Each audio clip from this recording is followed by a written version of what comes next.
Hello students, good morning. Standard 10 maths class में नोबलवुड school के द्वारा आप लोगों का एक बार फिर से बहुत बहुत स्वागत है। जैसा कि आप सब जानते हैं, प्रीवियसली हमने मीन फाइंड आउट करने की थर्ड मेथड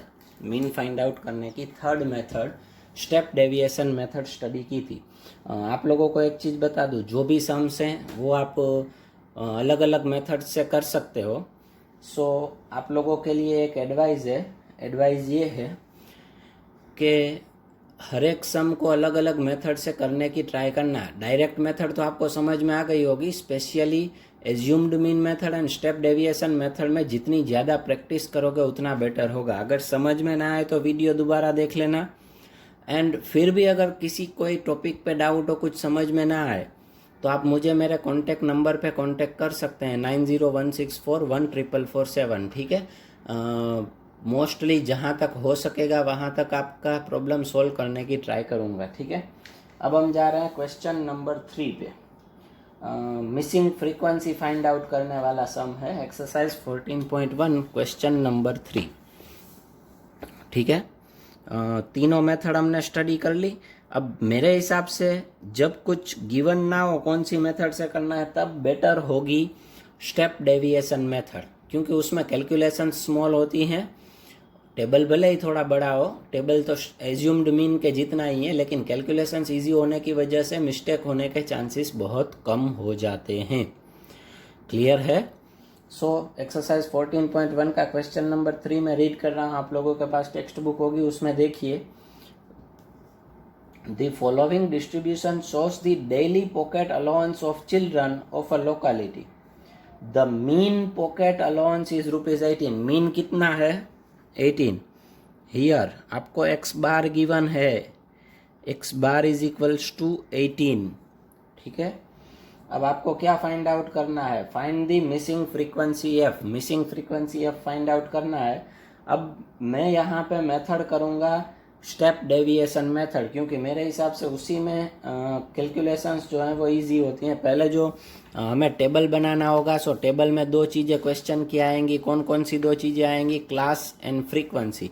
तो मैं सबसे पहले वही दोनों चीज़ें यहाँ पे लिख लेता हूँ, क्लास एंड फ्रीक्वेंसी। ये देखिए, ये क्लास है, इसके बाजू में इधर आएगी फ्रीक्वेंसी। फ्रीक्वेंसी को हम किस साइन से डिनोट करते हैं? यस, वेरी गुड, FI से। किससे करते हैं? FI से। ठीक है, सो अब हम आगे जा रहे हैं। जो भी क्वेश्चन में गिवन है वो मैं यहाँ पे लिख रहा हूँ। फर्स्ट क्लास है 11 to 13, उसमें फ्रीक्वेंसी है 7। दूसरा क्लास है 13 to 15, उसमें फ्रीक्वेंसी है 6। तीसरा क्लास है 15 to 17, उसमें फ्रीक्वेंसी है 9। चौथा क्लास है 17 to 19, उसमें फ्रीक्वेंसी है 13।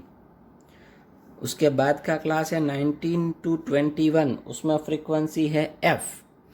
फिर क्लास है 21 to 23, उसमें फ्रीक्वेंसी है 5। फिर क्लास है 23 to 25, उसमें फ्रीक्वेंसी है 4। अब यहाँ पे सारी फ्रीक्वेंसी का सम करेंगे, साथ में F है। सो सम में याद रखना, आपको फॉर्मूला आपको पता है, लाइक टर्म्स का सम नहीं होता, वो ऐसे ही रखने पर लाइक टर्म्स का ही सम होता है, अनलाइक का साथ में नहीं कर सकते। तो देखिए, 7 + 6 13, 13 + 9 22, 22 + 13 35, 35 + F, तो 35 + F ही रहेगा। कोई 35F मत कर लेना वरना रॉन्ग होगा। ठीक है, 35 + 5 40, 40 + 4 44, सो ये हो जाएगा 44 + F। यहाँ पे 44 + F ही लिखना है, इट इज़ N। ठीक है, अब स्टेप डेविएशन मेथड में कर रहा हूँ। सो अब उसके बाद क्या आएगा? Class mark. क्लास मार्क का मतलब है मिड वैल्यू। मिड वैल्यू को हम किससे डिनोट करते हैं? XI से। फिर उसके बाद आएगा UI is equals to XI minus A/H, and उसके बाद आएगा FI/UI। ठीक है, सो चलिए क्लास मार्क कैसे फाइंड आउट करते हैं वापस याद दिलवाता हूँ, क्योंकि इसी में ज़्यादा प्रॉब्लम होती है। देखिए, ये क्लास है, नीचे जो जो छोटी वैल्यू है वो लोअर लिमिट है, बड़ी वैल्यू है वो upper limit. Lower limit plus upper limit 11 + 13, होगा 24 डिवाइडेड बाई 2, 24 डिवाइडेड बाई 2 मतलब क्या होगा 12। तो देखिए ये बीच में भी आता है, इसीलिए इसे मिड वैल्यू कहा जाता है। फिर देखिए क्लास साइज सब में इक्वल है, 11 13 2।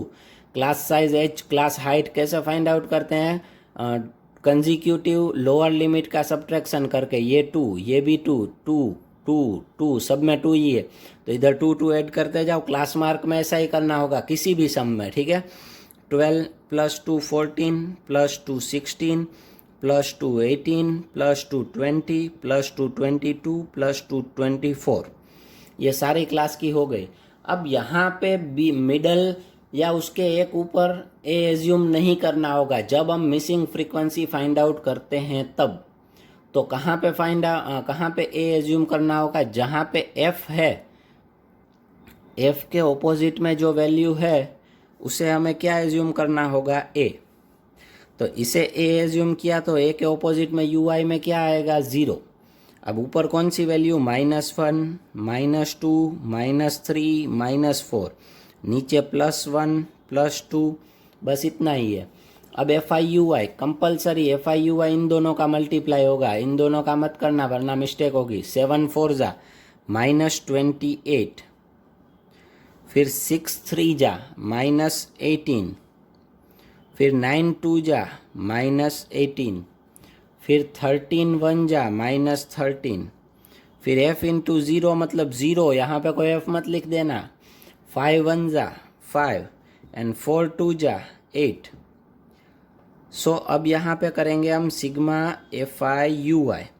देखिए इधर सबका सम करेंगे, लेकिन 5 + 8 क्या होता है, 13, ये -13, 13 -13 गया, 0 हो गया। तो अब क्या बचेगा, 28 18 एंड 18 का सम कर लो।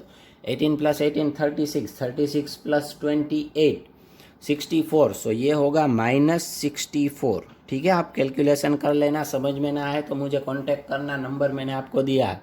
ये हो गया -64, ये टेबल हो गया।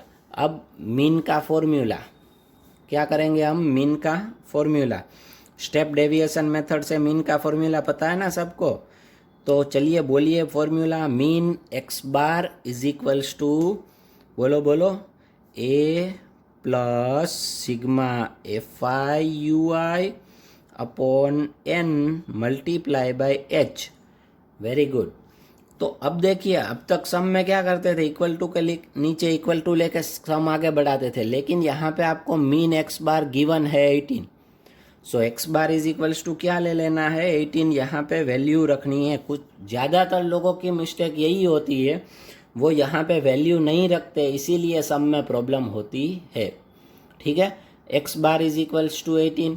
अब एक ही जगह पे क्या वैल्यू आएगी, 20 प्लस का plus, sigma F I you I क्या है, -64, और नीचे आएगा n 44 plus F multiply by H. Class size कितनी है, 2 कंजिक्यूटिव लोअर लिमिट का सब्ट्रैक्शन कितना है, 2, तो इधर आएगा 2। ठीक है, अब चलिए क्या होगा, अब हमें फाइंड आउट करनी है f की वैल्यू, तो सिंप्लीफाई करना होगा। सिंप्लीफिकेशन के लिए रूल्स भी याद रखने हैं, ठीक है, मिस्टेक नहीं करनी। ये 20 को मैं इधर लेके आऊँगा, प्लस एक ऐसा होगा माइनस, सो ये होगा 18 -20। कोई डायरेक्ट पहले इसे मत लेके आना, क्योंकि ये 20 और ये दोनों टर्म अलग अलग है। पूरे के डिनोमिनेटर में हो तो इधर आप ला सकते हो, अलग अलग डिनोमिनेटर हो तो नहीं ला सकते। ये 20 इधर गया, प्लस एक ऐसा हुआ माइनस, इज इक्वल्स टू, ये प्लस माइनस क्या हो जाएगा, माइनस। अब देखिए इन दोनों का मल्टीप्लाई है, 64 2 जा 128, नीचे आएगा 44 प्लस एफ। अब कोई बोलेगा सर 2 का दोनों के साथ मल्टीप्लाई नहीं होता।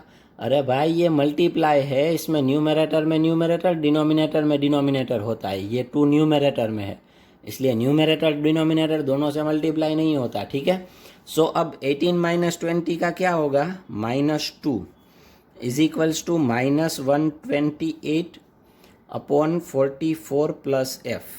ठीक है, अब मैं दोनों साइड माइनस माइनस कट कर देता हूँ। सो क्या बचेगा,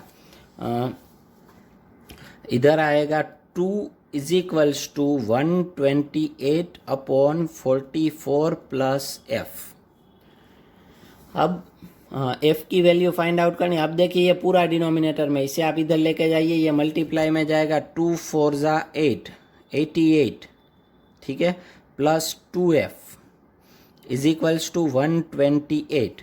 अब हमें तो किसकी वैल्यू चाहिए, f की। सो अब 88 को साइड चेंज करवाओ, प्लस एक ऐसा होगा माइनस 2f इधर ऐसा ही रहेगा, 2f is equals to 128 minus 88। 128 minus 88 कितने होते हैं, यस वेरी गुड, कितने होते हैं 40। सो 2f इज इक्वल्स टू 40। अब 2 को उधर लेके जाओ, f इज इक्वल्स टू 40/2। 40/2 का क्या होगा, f is equals to 20। It is the missing frequency and sum is over. Clear है सबको, एक बार फिर से देख लेना, ठीक है। चलिए अब हम कुछ नोट्स ले लेते हैं। हमने 3 मेथड स्टडी की। पहली थी डायरेक्ट मेथड, दूसरी थी एज्यूम्ड मीन मेथड, एंड तीसरी थी स्टेप डेविएशन मेथड, ठीक है। अब कौन सी मेथड कब यूज़ करनी है उसके रिलेटेड टॉपिक्स।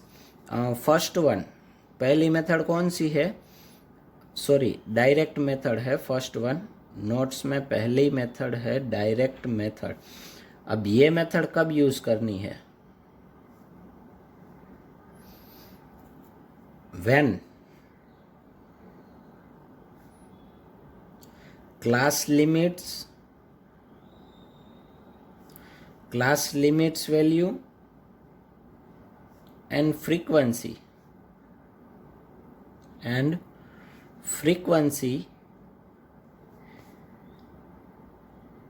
are low, ठीक है। जब क्लास की लिमिट्स की वैल्यू और फ्रीक्वेंसी दोनों की वैल्यू लो हो, मतलब कम हो, ठीक है। क्लास कम मतलब 100 से नीचे होने चाहिए। नॉर्मली तो 30, 30, 40 तक रखो तो ही बेटर रहेगा, ज़्यादा आप जाओगे तो प्रॉब्लम होगा, ठीक है। लेकिन इसमें खास एक मैं लिख देता हूँ, व्हेन क्लास मार्क मतलब पता है ना, mid value is in decimal expansion, then don't use this method। वो इसलिए क्योंकि वो अगर डेसिमल एक्सपांसन में होगा तो हमें टेबल में FI/XI फाइंड आउट करना होगा, और अगर FI/XI फाइंड आउट करने के लिए आप ऐसा करोगे तो XI की वैल्यू अगर पॉइंट में होगी तो FI/XI का मल्टीप्लिकेशन डिफ़िकल्ट हो जाएगा आपके लिए। इसलिए जब क्लास मार्क मतलब XI की वैल्यू, क्लास मार्क ब्रैकेट में मैं लिख देता हूँ XI is in decimal expansion, then don't use this method, तब ये मेथड यूज़ नहीं करनी। एक ये मेथड कब यूज़ करनी है, क्लास लिमिट्स वैल्यू कम हो और फ्रीक्वेंसी लो हो। दूसरा व्हेन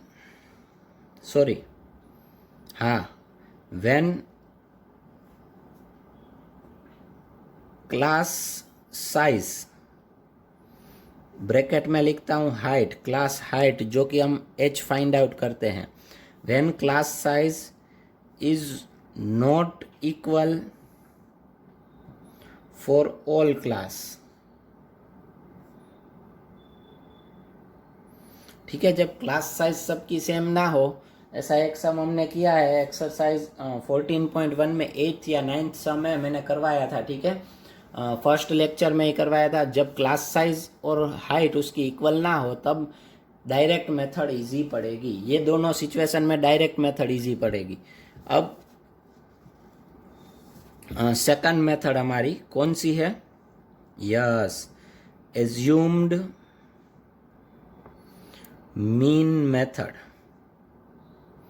अब एज्यूम्ड मीन मेथड में क्या है, वो कब यूज करनी है, DI वाली मेथड, ठीक है। व्हेन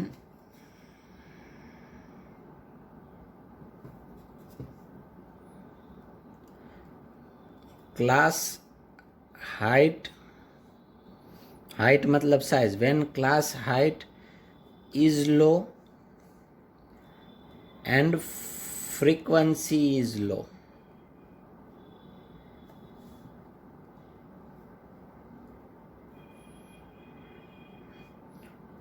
ऑफ ऑल क्लास, ठीक है। हर एक क्लास में क्लास की हाइट भी छोटी होनी चाहिए एंड फ्रीक्वेंसी भी छोटी होनी चाहिए, ठीक है। और इसमें ध्यान रखना क्लास साइज सेम होनी चाहिए, क्योंकि क्लास साइज अगर डिफरेंट है, इक्वल नहीं है, तो कौन सी मेथड यूज होगी? Direct method.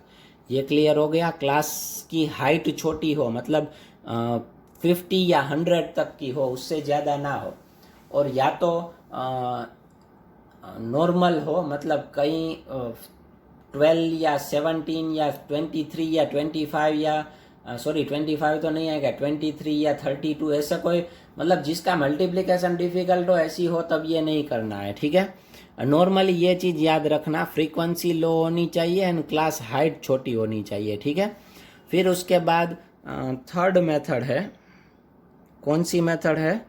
Yes, step deviation method.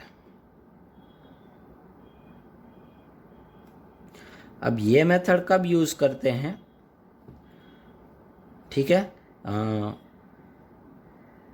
Best method, ठीक है। मैं इसमें बेस्ट मेथड इसलिए लिख रहा हूं ताकि कुछ गिवन ना हो तो ट्राई करना आप स्टेप डेविएशन से करने की। बेटर इसलिए है क्योंकि इसमें कैलकुलेशंस कम होते हैं, ठीक है। अब ये मेथड कब यूज करनी है? व्हेन क्लास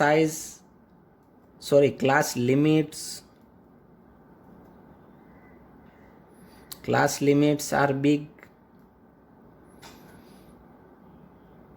class height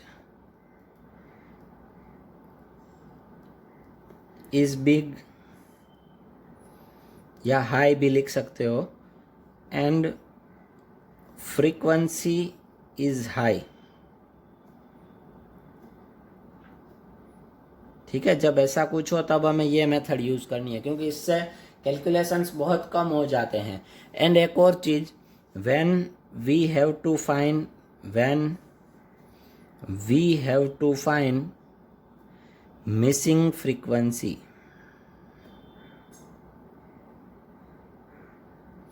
जब हमें मिसिंग फ्रीक्वेंसी फाइंड आउट करनी है तब ये मेथड जो है वो बेटर रहेगी, जैसा कि मैंने अभी प्रीवियस सम में करवाया, ठीक है। तो ये ख़त्म होने के बाद आपको ये नोट्स लिख लेनी है अपनी फेयरबुक में। सब लोगों को क्लियर हो गया? मीन एक बार वापस रिवाइज कर ले और हर एक मेथड के 2-2 सम आप कंपलसरी कैलकुलेट कर ले, ठीक है। प्रैक्टिस वर्क में से या कहीं और से, या तो इसमें जो मेथड जिससे करवाया है ना, एक डायरेक्ट में ही प्रॉब्लम होगी, बाकी वो DI एंड UI वाली मेथड आप अलग अलग कर सकते हो। टेक्स्ट बुक में से एग्जाम्पल्स के सम भी आप प्रैक्टिस के तौर पे कर सकते हो। ध्यान रखना, ये चैप्टर ऐसा है, स्पेशली मैथ्स में सारे चैप्टर ऐसे होते हैं, लेकिन इसमें ज़्यादा ऐसा है कि जब आप सम देखोगे तो ऐसा लगेगा कि मुझे सब कुछ आ गया, लेकिन जब आप कैलकुलेट करने बैठोगे तब प्रॉब्लम होगी कि इसमें ये नहीं आता है, ये नहीं होता है, ये कैसे होता है, ये समझ में नहीं आता, ठीक है। सो ये अगर ऐसा कोई भी डाउट्स है तो आप मुझे कांटेक्ट कर सकते हो, ठीक है। क्लियर? सो आज का लेक्चर हम यहाँ पे ओवर करते हैं। नेक्स्ट लेक्चर में अब हम मोड की तरफ जाएंगे। मीन के बाद इस चैप्टर में मोड आता है, फिर उसके बाद लास्ट में हम मीडियन पे जाएंगे। क्लियर है सबको? Okay, good bye.